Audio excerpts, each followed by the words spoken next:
Kita ke informasi berikutnya. Menko Pangan Zulkifli Hasan menyebut anggaran makan bergizi gratis 71 triliun rupiah tidak akan cukup untuk seluruh siswa di Indonesia. Zulkifli mengklaim jika semua siswa mendapat makan bergizi gratis, maka dalam setahun perlu anggaran 420 triliun rupiah. Zulkifli menyebut wajar jika belum semua siswa bisa mendapatkan makan bergizi gratis karena keterbatasan anggaran. Menurut Zulkifli, Kepala Badan Pangan akan mengajukan 140 triliun anggaran tambahan di bulan Juni mendatang. Anggarannya pun baru 71 triliun, jadi belum bisa semua. Nanti Juni lagi dikumpulkan lagi nih anggaran. Kepala Badan Gizi lagi mengumpulkan. Kalau Juli atau Juni bisa tambah lagi 140 triliun, maka semua orang bisa makan.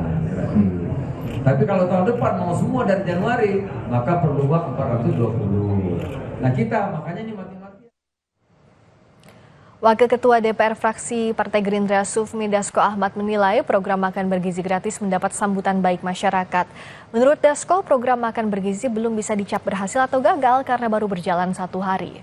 Dasko mengklaim makan bergizi gratis akan dievaluasi oleh DPR termasuk belum adanya susu dalam menu makan yang diberikan. Soal aspek teknis seperti distribusi makanan yang terlambat, menurut Dasko juga akan dievaluasi dalam rapat dengar pendapat.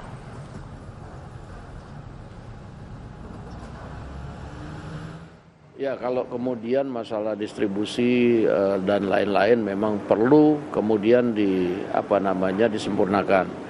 Nah, mengenai hal-hal lain yang masih belum pas, itu tentunya komisi teknis yang bersangkutan di DPR akan melakukan rapat dengar pendapat dengan pemerintah dalam hal penyelenggaraan makanan bergizi ini untuk memberikan masukan-masukan supaya kedepannya lebih bagus.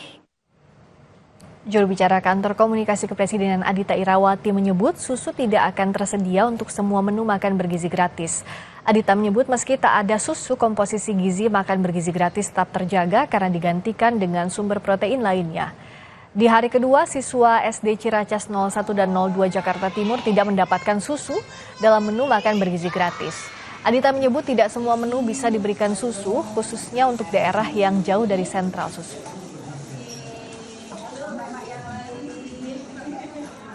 Sekali lagi, rujukannya adalah angka kecukupan gizi atau AKG. Ya, susu bisa diberikan, bisa tidak, karena susu juga punya bahan pengganti yang lain. Susu ini kandungannya kan utamanya protein dan vitamin mineral. Jika itu bisa digantikan oleh bahan makanan yang lain, seperti misalnya tadi ada tempe, ada tahu, artinya kecukupan proteinnya sudah terpenuhi. Dan ini tentu disesuaikan dengan lokasi ya, karena kalau lokasi yang memang jauh dari sentra sapi atau sentra susu, mungkin ada kendala. Juru bicara Kantor Komunikasi Presiden Dedek Prayudi menyebut program makan bergizi gratis juga akan menyasar balita dan ibu hamil. Menurut Dedek, penyalurannya akan melalui posyandu atau kader posyandu. Langsung aktivasi besar-besaran posyandu se-Indonesia ya. Kemarin juga saya sudah berbicara dengan rekan-rekan BGN melakukan rapat koordinasi di hari Jumat. Dan kami juga sempat bertanya, ini mekanismenya seperti apa? Apakah diantar ke rumah masing-masing atau dijemput oleh penerima manfaat. Jadi setidaknya dalam seminggu itu ada 2 sampai dengan 3 kali kader-kader posyandu itu mengantarkan. Gitu.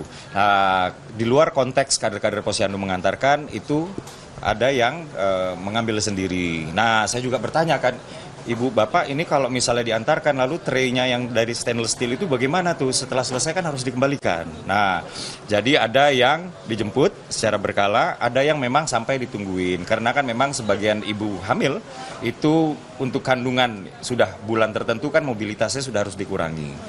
Kurang lebih demikian mekanismenya. Siapa pengganti STY sebagai pelatih timnas Garuda? Kita ulas usai jeda di Sapa Indonesia Malam.